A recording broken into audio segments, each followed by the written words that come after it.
Have you ever watched the world's most unyielding souls, the ones who rise before dawn, grind through the impossible, and emerge unbreakable, and wondered what invisible force propels them? It's not the fleeting spark of motivation that ignites in a TED Talk or a viral reel, only to flicker out by midday. No, these people don't chase highs of inspiration. They don't linger in bed, bargaining with their moods or waiting for the stars to align. They simply rise, act, and conquer, day after relentless day. While the rest of us scroll through endless feeds seeking that elusive urge, they've already laced up their boots, sweat through the dawn, and claimed victory over inertia. And when we dare to ask their secret, it's never about feelings or whims. It's rooted in something ancient, forged in the fires of human resilience, an essence that whispers not of desire, but of unbreakable obligation. In the misty veils of 10th century Japan, during the elegant yet turbulent Heian period, this essence took form as Yamato Damashii, the Japanese spirit, the indomitable soul that commands the body forward when the mind falters and begs for retreat. This wasn't about brute force or cunning intellect alone. It was the quiet thunder that birthed legends from ordinary flesh. It sculpted warriors who etched their names into eternity, generals who reshaped empires not through might, but through an unyielding commitment to what must be done. Tragically, centuries later, in the shadowed horrors of World War II, this pure flame was twisted into a tool of fanaticism, propaganda that fueled blind nationalism and senseless sacrifice. But strip away the distortions and you uncover its true heart. Duty eclipsing sentiment, a force that turns hesitation into history. Today, we unearth this forgotten power, not as a relic of the past, but as a blueprint for your own rebirth. You'll learn how Yamato Damashii can shatter the chains of procrastination, transforming you from a dreamer drowning in untapped knowledge into a doer who carves paths through mountains. But to grasp its depth, we must journey into the soul of a man who possessed every secret of greatness, yet lacked the courage to wield them. Before we plunge in, let's clarify the battlefield of the mind. There are two breeds of motivation: the shallow thrill we call excitement, that dopamine rush from a hype video or a new gadget, and the profound drive rooted in purpose, what the Japanese term ikigai, your reason for being. If you caught our last dive into ikigai, you know it's the compass. Excitement is merely the wind that gusts and dies. Here, we dismantle the myth of excitement's power, revealing why it abandons you at the gates of true change. And before we forge ahead, if this resonates, if you're ready to trade excuses for empire building, hit that subscribe button, give this a like to fuel the fire, and drop a comment below. What's the one action you've been dodging? The dream you blueprint in detail, but never break ground on? Share it, and lend a hand to fellow travelers in the comments. Offer wisdom from your own wars won.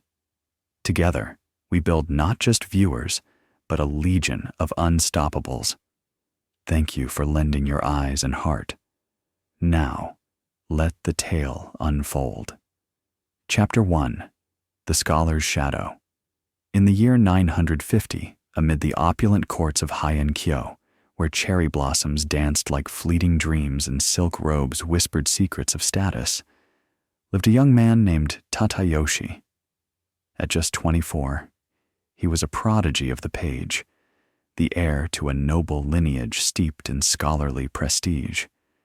His family's estate, nestled among manicured gardens and ancient cedars, overflowed with scrolls imported from distant China. Confucian treatises on governance, Buddhist sutras, pondering the soul's impermanence, and Sun Tzu's razor-sharp stratagems of war.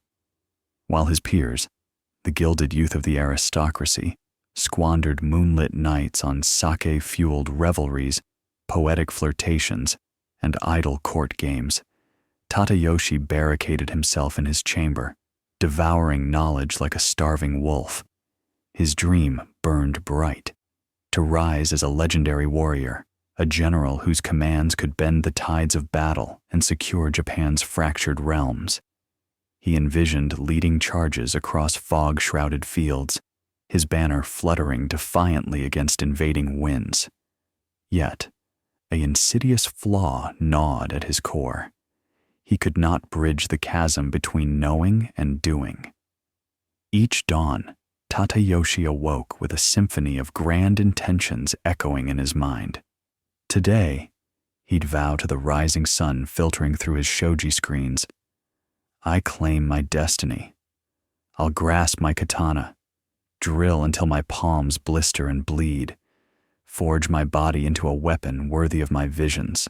But inevitability, doubt crept in like morning mist. A new scroll would catch his eye, a forgotten tactic from a Tang dynasty general, a philosophical nuance on the art of deception. How can I train without mastering this first?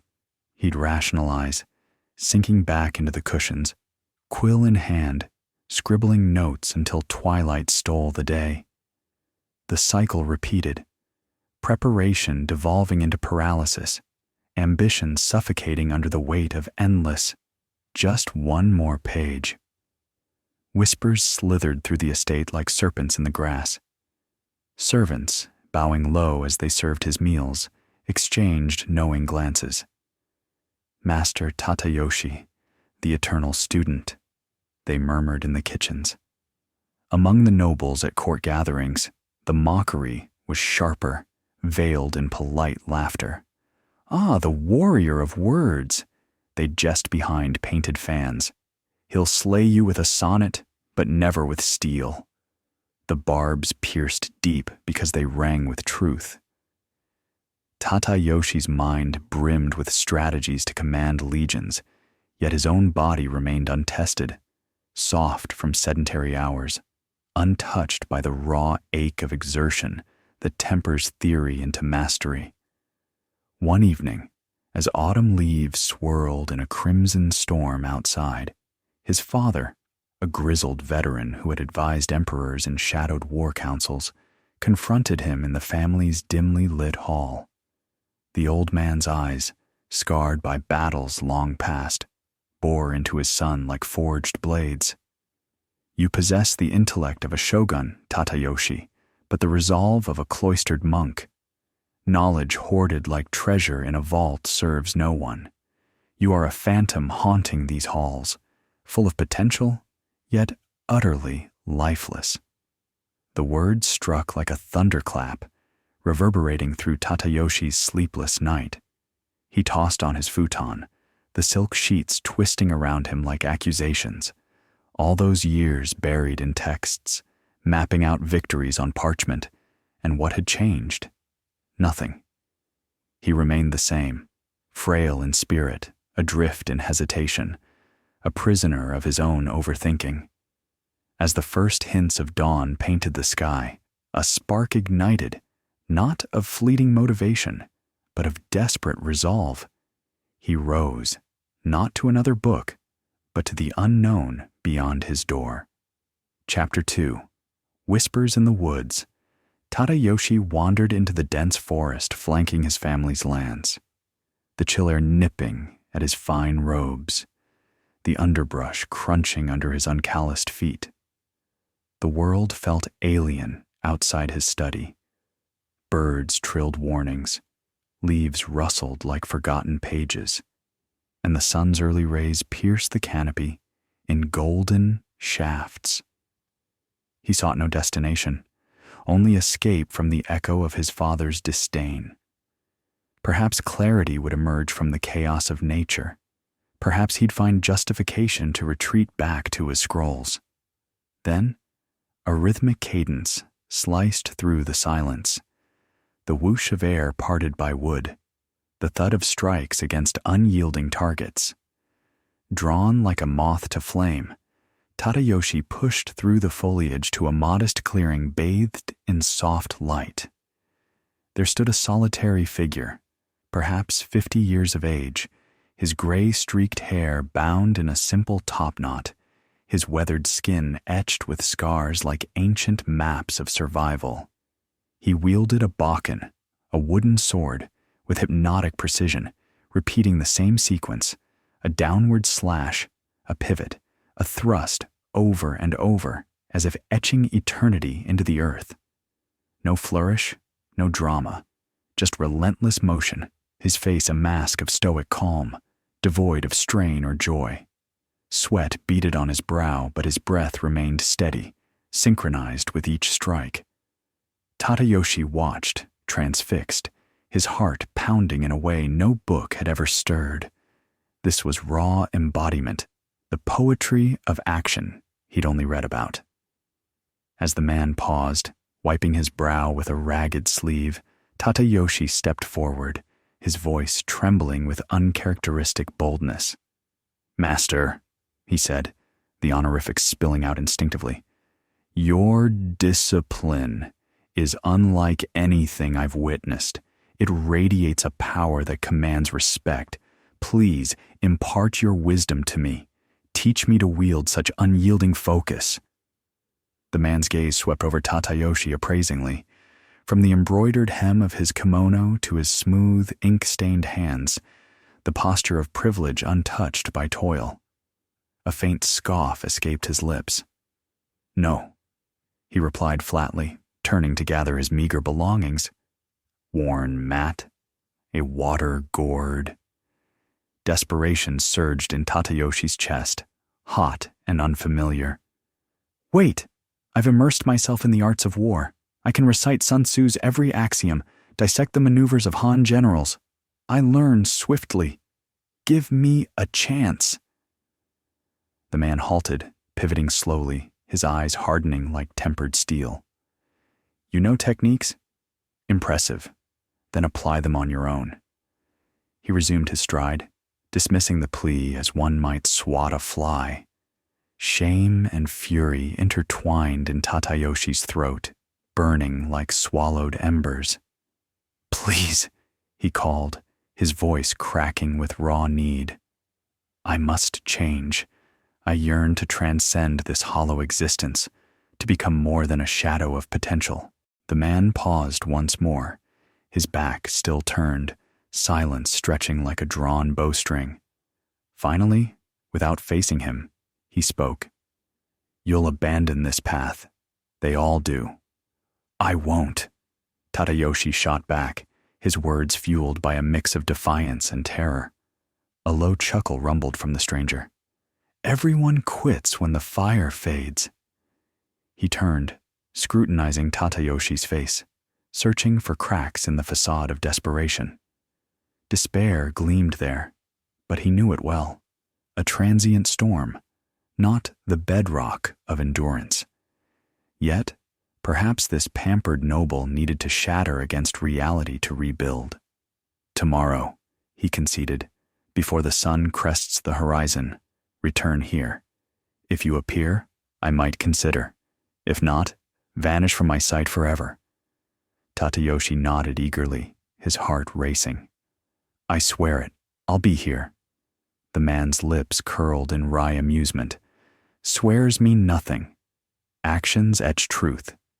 With that, he melted into the trees, leaving Tadayoshi alone with the weight of his vow. Chapter 3. The Forge of First Fire. Sleep evaded Tadayoshi that night, his mind a whirlwind of the stranger's piercing gaze and prophetic warning. "You'll abandon this." The words haunted him, fueling a restless vigil until the stars paled. He arrived at the clearing an hour before dawn, the darkness thick and biting, his breath fogging in the frost-kissed air. He paced to ward off the cold, doubts whispering like ghosts. What if this is folly? What if I fail? As the first blush of light kissed the treetops, the man materialized silently, as if conjured from shadow. His expression betrayed neither warmth nor scorn, merely acknowledgement. "You came," he observed, his tone neutral as stone. "I gave my word," Tadayoshi replied, standing taller despite the shiver in his limbs. "Words are wind," the man muttered. "Today we test if you harbor more than echoes." He introduced himself curtly as Kaio, a name that carried the weight of forgotten battles. Without preamble, he thrust a bakken into Tadayoshi's hands and commanded a basic stance. Knees flexed in a deep crouch, spine ramrod straight, arms outstretched as if parrying an invisible foe. "This is the root of all mastery," Kaio explained. "Hold it until I command release." "How long?" Tadayoshi inquired, already feeling the strain creep into his thighs. "Until you comprehend endurance." The ordeal began innocently, but agony bloomed swiftly. 2 minutes in, his legs quivered like autumn leaves. 5 minutes, sweat slicked his brow despite the chill. 10 minutes. Every muscle screamed rebellion, a chorus of fire demanding surrender. "Master," he gasped, "I can't—" "Silence," Kaio interjected from his perch on a weathered boulder, his face an impassive mask. "Your mind deceives you. It fabricates limits where none exist." 15 minutes elapsed in torment. Tears blurred Tadayoshi's vision, not from sorrow, but from the sheer visceral anguish ripping through his frame. "I must stop," he pleaded. Kaio's voice cut sharp. "Then stop." Tadayoshi collapsed forward, gasping, his legs jelly, chest heaving like a bellows. He sought empathy in Kaio's eyes but found only disillusionment. 15 minutes, Kaio said flatly. "And you crumble. Do you believe wars yield to your whims? Enemies pause for your comfort?" Shame flooded Tadayoshi, hotter than the pain. "Return to your silks and scrolls," Kaio dismissed, rising to leave. "You lack the essence." But in that dismissal, something primordial stirred within Tadayoshi. Not a break, but an awakening. "No," he growled, forcing his trembling form upright. "Again, I'll endure." Kaio paused, intrigue flickering in his gaze. "You think this flare of rage will sustain you? It's fleeting, boy. Tomorrow the fire cools, and you'll flee." "I'll return," Tadayoshi insisted. "Why?" Kaio probed, his question a scalpel dissecting motive. Tadayoshi faltered, mouth agape. Why indeed? Shame? Ambition? Those were emotions, ephemeral as mist. Kaio nodded knowingly. "You have no anchor. Without it, you drift." As he turned away, Tadayoshi cried, "Then enlighten me. Why persist?" Kaio halted, his voice resonating like distant thunder. "Because it is your duty, to the self you vow to forge. Motivation is a fickle breeze. Duty is the anchor in tempests." He took a breath, then added, "We call it Yamato Damashii, the spirit that defines us, compelling action not from want, but from essence." Chapter 4. Dawn of Duty. The next morning, Tadayoshi dragged his protesting body back to the clearing, every step a battle against the ache from yesterday's trial. His muscles throbbed, a dull roar that drowned out the birdsong. He didn't come from eagerness.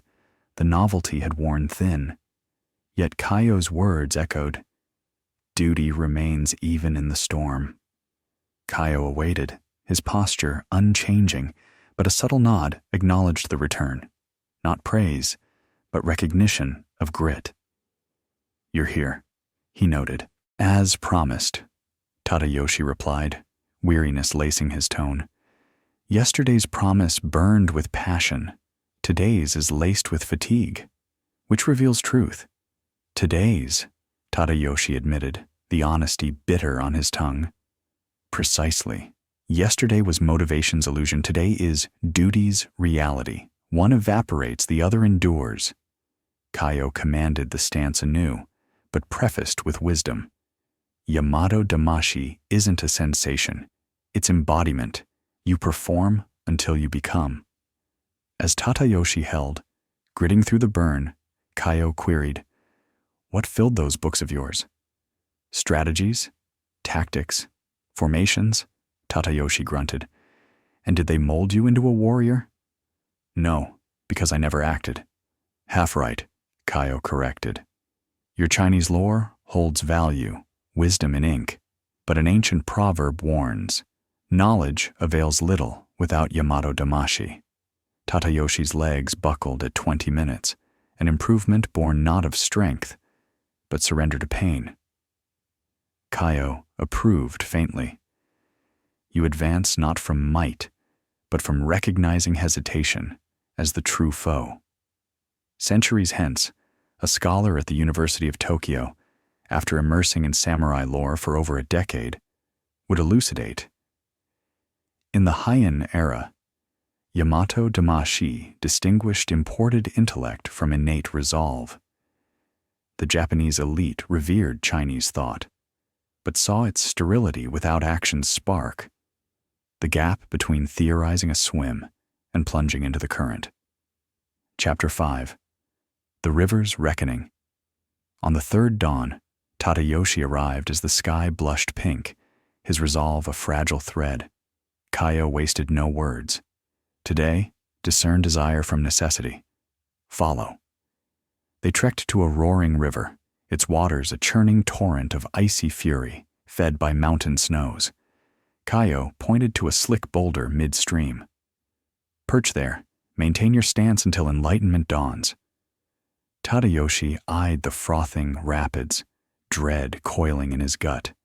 "For how long?" "Until you grasp the why." He waded in, the cold knifing through his flesh like shards of glass. Reaching the rock, he slipped, nearly tumbling into the abyss, but clawed balance. Assuming position, the water lashed his calves, numbness spreading like venom. 5 minutes, uncontrollable shivers. 10, feet leaden, sensation fleeing. 15, panic clawed his throat, body howling for escape. "Master!" he bellowed over the roar. "I can't endure!" From the bank, Kaio's voice boomed. "Your forebears withstood sieges, marched with gaping wounds, clashed till breath failed, and you falter at mere chill. But why this torment?" Tadayoshi wailed. "Because it is your duty," Kaio thundered. "You beseeched guidance, declared warriorhood. That's no whim, it's a covenant demanding fulfillment." Eyes squeezed shut, tears carving paths down his cheeks to merge with the spray, Tadayoshi envisioned surrender's ease. Yet memories surged. His father's scornful gaze, the noble's sneers, years of inert study. He wasn't that hollow shell anymore. The cold persisted, the agony unrelenting, but resistance ebbed. Acceptance bloomed. "I remain because I must." Time dissolved. Kaio's call pierced the haze. "Enough!" Tadayoshi leapt to shore, limbs wooden, collapsing by a crackling fire Kaio had kindled. 45 minutes, Kaio revealed. "You battled the pain initially, exhausting yourself. Then you embraced it as duty, and it eased, not in body, but in spirit." Warming by the flames, Tadayoshi absorbed. Yamato Damashii acknowledges feelings but denies them dominion. Cold gripped me. Urge to flee raged, yet duty held. Chapter 6. Roots of the Spirit. As dusk painted the sky in bruised purples, Kaio permitted early departure, but lingered by the river's murmur for discourse. "Why reveal Yamato Damashii to you?" he asked, stars reflecting in his eyes. Tadayoshi shook his head, humbled. "You mirror those it was forged to redeem, brilliant minds mired in inaction, knowledge without pulse." Kaio gazed heavenward. Long ago, our nobles idolized Chinese erudition, philosophy, strategy, enlightenment. Yet many withered, wise in theory, impotent in deed.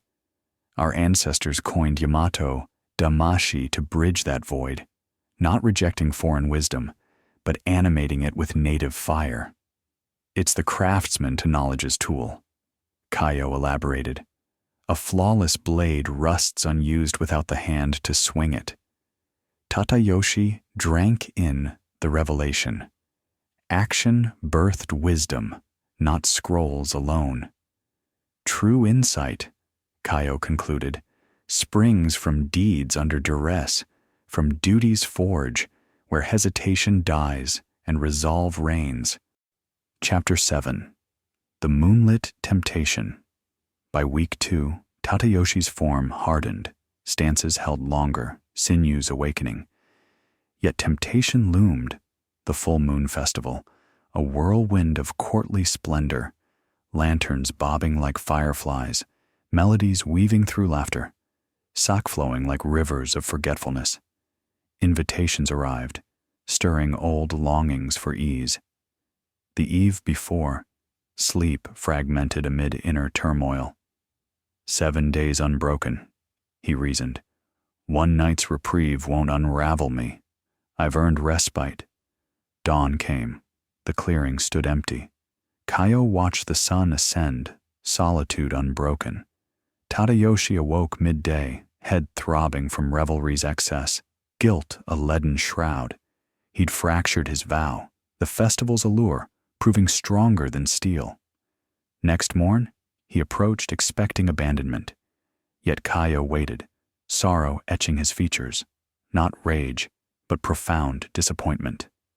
You faltered, he said softly. It was the festival. No excuses to me, Kaio interrupted wearily. To yourself, and you betrayed that trust. Tears stung Tadayoshi's eyes. Forgive me. One more chance. I comprehend now. Do you? Define Yamato Damashii.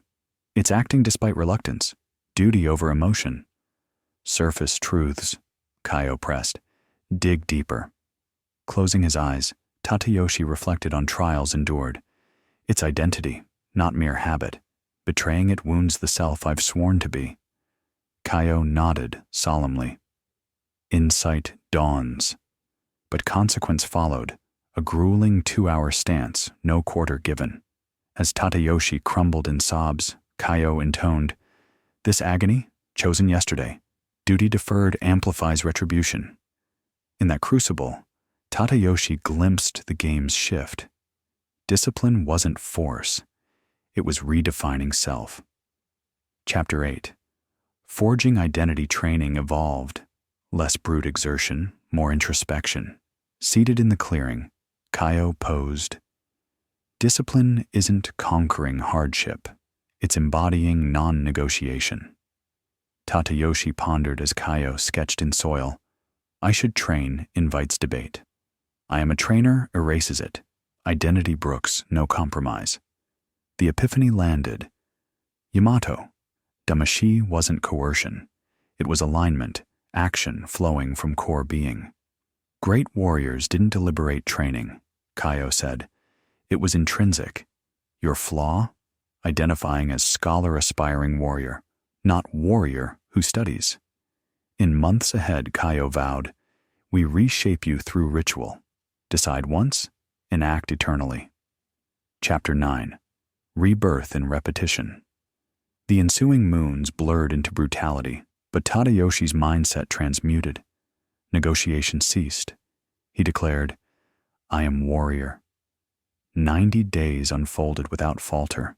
Pre-dawn risings, unyielding drills, body protesting yet obeying. Week 6, awakening preceded the cock's crow, instincts priming for the fray. Week 8, training became reflex, thoughtless as breath. Kaio observed, your essence accepts, flow supplants force. Day 63 tested the forge. Fever ravaged Tadayoshi, body a furnace of ache, mind a fog of whispers, urging rest. He rose regardless, staggering to Kaio. You're ill, Kaio noted. Yet here, Tadayoshi affirmed, it's who I am. Kaio's rare grin bloomed. Yamato Damashii, unshakable identity. He bid rest, not as concession but strategy. Tadayoshi returned home, guilt-free. Warriors recover to conquer anew. Chapter 10. The Culmination. 90 days culminated in transformation. Tadayoshi's physique sculpted, hands calloused, but spirit revolutionized. Kaio convened. Your ango concludes. Yamato Damashii concerns death and rebirth. The inert scholar perished. The executor emerges. Your lore wasn't futile, Kaio affirmed. It's the corpse. Yamato Damashii, the animating breath, birthing wisdom from data. Leading to a field, Kaio revealed 20 warriors awaiting. They seek a guide, strategy fused with execution. You. Doubt flickered. Am I prepared? Readiness blooms in doing, Kaio replied. Warriors advance, forging preparedness en route. Chapter 11. Essence unveiled. Before the handover, Kaio confided, few grasp Yamato Damashii's profundity. Ancients proclaimed, knowledge wanes without it. He evoked Heian elite's fixation on Chinese splendor, profound yet paralyzed. They mirrored you, erudite yet inert. Yamato Damashii completes, transforms know to do, theory to triumph. Tadayoshi nodded, pieces aligning. Not rejection of study, but its fulfillment through lived fire. Teach not mere facts, Kaio urged. Impart your metamorphosis. Chapter 12. Legacy forged. 5 years hence, at 29, Tadayoshi commanded 300, victor in 3 pivotal clashes. His troops, not mightiest in arms, excelled in resolve. No hesitation, identity unyielding. We are Tadayoshi's unbreakable. A recruit, echoing his past, bookish, frozen in drills, sought counsel. I know techniques, yet falter. Why? Knowledge sans soul, Tadayoshi replied. Yamato Damashii ignites execution. Join me at dawn. Books end where spirit begins. In a forest clearing, the cycle renewed. A Heian historian notes, Yamato Damashii wasn't anti-thought. It antidoted intellectual stagnation, demanding action's alchemy. Chapter 13. Shadows and Revival. Tadayoshi reached 67, witnessing Japan's shifts, ever faithful to Kaio's teachings. Yet Yamato Damashii's saga twisted centuries later, pre-World War II regimes perverting it into imperial zeal, death for emperor, supremacist fervor. Not essence, but desecration. True Yamato Damashii exalted personal ascension, internal conquest, slaying procrastination's self for action's rebirth. Scarred by history, the term faded, but its pulse endures in every dutiful stride against reluctance. Chapter 14. Echoes in Modernity. Yamato Damashii transcends samurai or shores, its humanity's core truth. Excitement's cycle, surge, slump, surrender, devours dreams. Counter it thus. Declare identity. Not all exercise, but I embody fitness, non-negotiable essence. Duty endures. Identity knows no Sabbaths. Embrace agony. Transformation's forge burns, but tempers steel. Action vitalizes knowledge. Study, sans execution, breeds stagnation. Consistency outshines bursts. 90 days daily devotion trumps sporadic heroism. Prioritize unbroken chains over intensity. Yet a veiled secret remains, unveiled on Tadayoshi's final day. Chapter 15. Wisdom's Equilibrium. As training crested, Kaio confided, Master Yamato Damashii, learn its flexible edge. Tadayoshi balked, but duty's rigid. Not fracture from frailty, but adapt from insight, Kaio clarified. It serves purpose, not masochism. True illness, rest honors tomorrow's strength, not evasion, strategy. Intention discerns. Cowards flee discomfort. Warriors recharge purposefully. Yamato Damashii-san's wisdom is zealotry. With it, sovereignty. Tadayoshi's odyssey closes, but its verity beckons. Ditch motivation's mirage for duty's fortress. Forge identity where action's inevitable. Slay the procrastinator. Birth the executor. People will marvel. How? Simple. It's not doing. It's being. If this reshapes your discipline, subscribe, bell on, like to amplify. Knowledge alone clutters. With Yamato Damashii, it liberates. Act now. Delay fortifies the foe. Honor awaits. See you next.